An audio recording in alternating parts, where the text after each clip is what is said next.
சாட்டை சாட்டை சேனலில் பேசுவதை நிறுத்த வேண்டும். அவருக்கு நேரடி சவால். என் காலில் வந்து விழுங்கடா, என் காலில் வந்து விழுங்கடா. கேரளா நம்பூதிரியை கூட்டு வந்து செய்வன வைங்க, உங்க ஆளை பேச சொல்லு, ஒரே ஒரு பத்திரிகையாளர் செஞ்சு நடத்த சொல்லு, கொத்தோட கவுவான். இவங்க குழுவை பாருங்களேன். அருண்ராஜ், ராஜ்மோகன் பல தேர்தலை களம் கண்டு இண்டவர். அப்புறம் சம்பத்குமார், அவர் ஒரு பூமரங்கள், வெட்டி முண்டம் வீணா போன தண்டம், கொள்கிறன்னு கிட்ட கதறிட்டு இருக்காங்க. நான் வரணும், எப்படியாவது வரணும், அழுதுருவான் அடுத்த வரை கேட்டீங்கன்னா. அடுத்த வரி தான் கொஞ்சம் பயங்கரமா இருக்கும். எல்லாரும் மனசை கொஞ்சம் திடப்படுத்திக்கோங்க. அப்ப ஒரு முகத்தை பார்த்தா தெரியும், தொங்கி இருந்தது அவருடைய முகம் மட்டும் கிடையாது. மாமா கோவம் வந்துருச்சு. இனி அவர் மேல ஒரு அடி பட்டாலும் எரிமலை வெடிக்குண்டா. எங்க வெடிக்குதுன்னு நானும் பாக்குறேன்.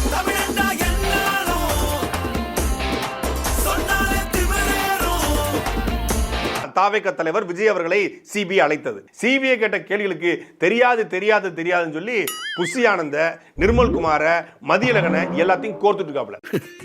எரும மாட்டுல சவாரி பண்ணா அது சேத்துல தான் தள்ளிவிடும், சரியாத்தான் இருக்கு. எதுக்காக 12 மணிக்கு வருவதாக உங்களுடைய கட்சிக்காரங்க சொன்னாங்க? எனக்கு தெரியாது சார்.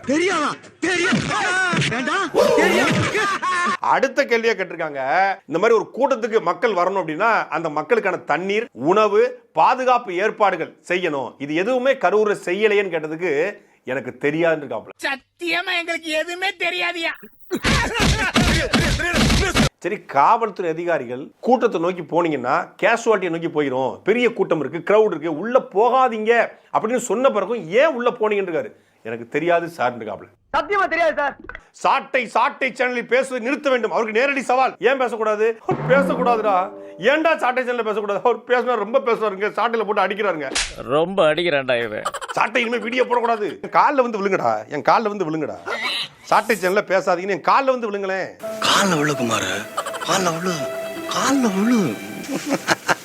என் சேனலை பிளாக் பண்ணணும்னு ஒரு குரூப் தெரிஞ்சாங்க. எங்க நேரா யூடியூபுக்கு மெயில் அனுப்பிச்சு நம் தளபதி குறித்து அவதூறாக பேசி வருகிற சாட்டையினுடைய சேனலை முடக்குவதற்கு நாம் எல்லோரும் அவர் சேனல்ல போயிட்டு ரிப்போர்ட் பண்ணுவோம், பிளாக் பண்ணுவோம். இப்ப இந்த ஸ்ரீபதிக்கு நான் ஒளிச்சு வச்சிட்டேன்னா மாப்பிள்ளை எப்படி தலைவார் வேற, எப்படி தாலி கட்டு வேற. சாட்டையை பிளாக் பண்ண சாட்டை 2.0, இதை பிளாக் பண்ண 3.0. ஐயோ மகனே, அத பத்தி யோசிக்கவே இல்லையே. சேனலை பிளாக் பண்றது இந்த மாதிரிலாம் விட்டுட்டு முட்டை கொதி வைங்கடா, முட்டை கொதி வைங்க. இதுல வந்து எதிரியோட பெயர் ஒரு உருவம் வரைஞ்சுக்குங்க. நீங்க முச்சந்திலையோ இல்ல 4 ரோடு போற இடத்துலயோ நீங்க போட்டு உடைச்சிடணும். யோசனை நல்லா இருக்க. இல்ல ஏதாவது மாந்திரிகளை கூட்டு வந்து மாந்திரிகம் பண்ணுங்க, அது மாதிரி பண்ணுங்களேன். இப்படியா இதுக்கு ஒரு 4 பேர்ட்ட மூத்திரத்தை வாங்கி மடக்கு குடிக்க வேண்டியதானே? ஏன்டா இந்த வேலை பாக்குறீங்க? உங்க ஆளை பேச சொல்லு, ஒரே ஒரு பத்திரிகையாளர் செஞ்சு நடத்த சொல்லு. ஒரு 10 நிமிடம் நானே ரெடி பண்ணி தரேன். சென்னை பத்திரிகையாளர் மன்றத்துக்கு 5000 ரூபாய் தான் நானே கட்டிடுறேன்ப்பா சாட்டை வருமானத்துல. பேச முடியாது, ஆக்சிடென்ட் ஆகிடுமா. A4 பார்த்து கூட தாவேக்காவோட கொள்கை என்ன, கோட்பாடு என்ன அப்படிங்கறத சொல்லு. கோட்பாடுல என்னப்பா இருக்கு? அவங்கள பின்தொடர்றவங்களுக்கு என்ன விஷயங்கள் அவங்களுக்கு தெரியும் அப்படின்னு எல்லாம் கேட்கறாங்க. அவங்களுக்கு என்ன சொல்ல விரும்புறீங்க? சார், எங்க கொள்கை என்னன்னா, எங்க தளபதி மட்டும் 2026ல கன்ஃபார்ம் முதலமைச்சர். இதுதான் எங்களுடைய கொள்கை. உனக்கெல்லாம் பேசவே தெரியல. அப்படி உங்களுக்கு இந்த கொள்கை கோட்பாடுலாம் தெரியலன்னு ஒரு விமர்சனம் வைக்கிறாங்களா? அவங்களுக்கு நீங்க என்ன பதில் சொல்றீங்க? கொள்கை கோட்பாட்டு வைக்கிறாங்க தான், ஆனா எங்களுக்கு கொள்கை கோட்பாட்டை பத்தி எங்களுக்கு ஒண்ணுமே தெரியாது. அது எங்க விக்குது பாத்தீங்களா? செல்லத்துக்கு ஒண்ணுமே தெரியல. இந்த அரசியல் வந்ததுக்கு அப்புறம் எங்க தளபதி பார்த்தா நாங்க கொள்கை கோட்பாட்டை எல்லாம் முன்னேற்றம் நடக்கிறோம். அதே மாதிரி நாங்க பண்றோம் எல்லாமே. இந்த மேரி அந்த மேரி, இந்த மேரி அந்த மேரி, ஏய் எந்த மாதிரி சொல்லித்தோடா. இந்த மேரி தேர்தல் அறிக்கை குழுன்னு வெளியிட்டாங்க. இவங்க குழுவை பாருங்களேன். அருண்ராஜ், ராஜ்மோகன் பல தேர்தலை களம் கண்டு இண்டவர். அச்சிச்சோ, அவரா பயங்கரமானவராச்சே. மிஸ்டர் ராஜ்மோகன், உங்க மேல எந்த கேஸும் இல்ல, நீங்க ஏன் தலைமறைவா இருக்கணும்? நீங்க டிவிக்கே ஹோஸ்ட் தானே பண்ண. தன்னையும் பெரிய தலைவரா நினைச்சு தலைமறைவா இருக்க ராஜ்மோகன் பார்த்தோனே கண்டுபிடிச்சுவானுங்க ரவுடின்ட்டு. அதான் மூஞ்சில எழுதி ஓட்டி இருக்க. உங்களுக்கு எந்த பிரச்சனையும் கிடையாது. பயத்திலே வந்து என்ன தூக்குவானுடா. அப்புறம் சம்பத்குமார், அவர் ஒரு பூமரங்கள், பரணி பாலாஜி, பூனமணி, சாரப்பாம்பு, அப்புறம் டாக்டர் DK பிரபு. யாரு நம்ம நாவல் பழம் எங்கேயா வந்துச்சுன்னா வாங்கிட்டு அந்த நாவல் பழம் வித்தவனுக்கு வந்து காசு கொடுத்து அதை ரீல்ஸ் போட விடல. டாக்டர் DK பிரபு.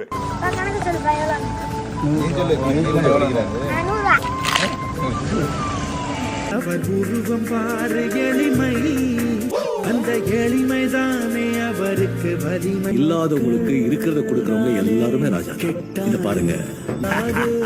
இதே வேலையாத்தான் அலையிறானா? சத்யகுமார் யாரு? வாலம் அம்பேத்கர். மச்சி இவன்டா.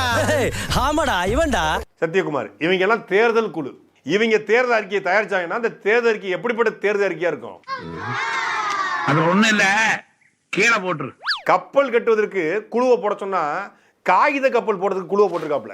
செங்கோட்டையன் ஒரு அறிக்கையை வெளியிட்டு இருக்காப்ல. அந்த அறிக்கையை படிச்சுட்டு நான் உண்மையிலே அப்படியே ஷாக் ஆயிட்டேன். இவர் சொன்னதை கேட்டதும் என் உடம்பெல்லாம் நடுங்கிடுச்சு. புரட்சி தலைவர் புரட்சி தலைவி அம்மாவின் வழியில் வந்தவன் நான். சோதனை ஏற்பட்ட போது என்னை கரம் பிடித்து அரசியலில் ஒரு வரலாறு படைக்கின்ற அளவுக்கு இன்றைய என்னை உருவாக்கி இருக்கும் எம்ஜிஆரா ஜெயலலிதாவா? இல்ல, தமிழக வெற்றி கழகத்துறை தலைவர் தளபதி அவர்கள். இவர் 9 முறை எம்எல்ஏவா இருந்தவர், வயசு 78. விஜய் இவரை கரத்தை பிடிச்சி ஒரு வரலாறு படைக்கிற அளவுக்கு அவர் உருவாக்குனாரா? மூஞ்சி முகரையும் பாரு, வயசுக்கு இந்த மாதிரி பேசுற மூதேவி. அடுத்த வரி தான் கொஞ்சம் பயங்கரமா இருக்கும். எல்லாரும் மனசை கொஞ்சம் திடப்படுத்திக்கோங்க. நான் பயப்படல, நீ தைரியமா சொல்லு. அவருடைய தியாகத்தையும் மனித நேயத்தையும் எவராலும் ஒப்பிட இயலாது. தியாகம். ஈழத்தமிழருக்கு நிவாரணம் கொடுக்க கேட்கும் போது 500 ரூபாய் கொடுத்தார்ல, அது மனித நேயமா? இவனை என்ன பாக்குறீங்க? இவன் ஒரு பிச்சைக்காரப்ப, 10 பைசா தான் போட்டான். பிச்சைக்காரப்ப. தியாகம். என்ன தியாகத்தை பண்ணிட்டாரு? இங்க விழா கொண்டாடிக்கிட்டு இருக்கிறீங்க, அந்த பக்கம் நாடு முழுவதும் தாக்கப்பட்டது. அப்ப ஜோசப் விஜய் என்ன பண்ணாரு? இல்ல அதான் சொன்னேன், எங்க கட்சி சார்புல கண்டனங்கள் கண்டிப்பா நாங்க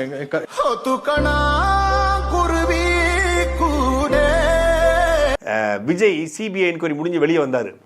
அப்ப ஒரு முகத்தை பார்த்தா தெரியும், தொங்கி இருந்தது அவருடைய முகம் மட்டும் கிடையாது, விஜயனுடைய கட்சியும் தான். சாதாரண ஆளுங்களுக்கு சொன்னா புரியாது, உங்களை மாதிரி ஆளுங்க சொன்னா புரிஞ்சுக்குவாங்க. தமிழக வெற்றி கழகத்துல எல்லாம் சின்ன பசங்களா இருக்காங்க, இன்னும் அடுத்த கட்ட வளர்ச்சி நோக்கி அவங்க போல, அவங்க எல்லாம் எப்படி ஜெயிப்பாங்க அப்படின்னு சொல்லிட்டு இருந்தாங்க, நக்கல் அடிச்சுட்டு இருந்தாங்க. ஆனா இப்ப அரசியல் அனுபவம், அரசியல் அனுபவமே 50 வருஷம். அப்படிப்பட்ட ஒரு உயர்ந்த மனிதர், நீண்ட நிறைய ஒரு பாரம்பரியம் கொண்ட ஒரு நபர் ஐயா செங்கோட்டையன் அவர்கள் வந்திருக்காங்க.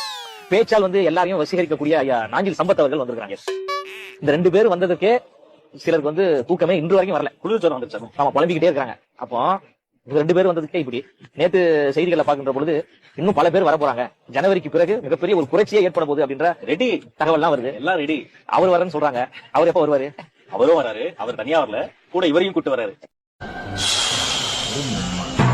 இடையே அந்த என்பது புலம்பாம வரீங்களா? கொஞ்சம் தற்குறி அப்படின்னு நான் சொல்ல மாட்டேன். ஆனா இந்த புத்தகத்துடைய தலைப்பிலே ஆச்சரிய குறிகள் இருந்துச்சு, கவிதை எல்லாம் நல்லா இருந்துச்சு. ஓட்டு போடவில்லை எனில் ஒட்டுமொத்த குடும்பத்திற்கும் விஷம்தான். புதுமை பெண்ணுறுத்தி சொல் கேட்டு பூரித்து போனது குடும்பம்.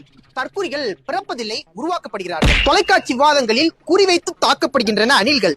என்ன செய்து கொண்டிருக்கிறது வனத்துறை? காவல்துறைக்கு கையுறை வழங்க வேண்டும். அணில் கடிகள் அதிகமாகிவிட்டன தமிழகத்தை. 223வது ஸ்டால் சென்னை புத்தக கண்காட்சியில போட்டிருக்காங்க, வாங்கி படிங்க, நல்லாவே இருக்கு.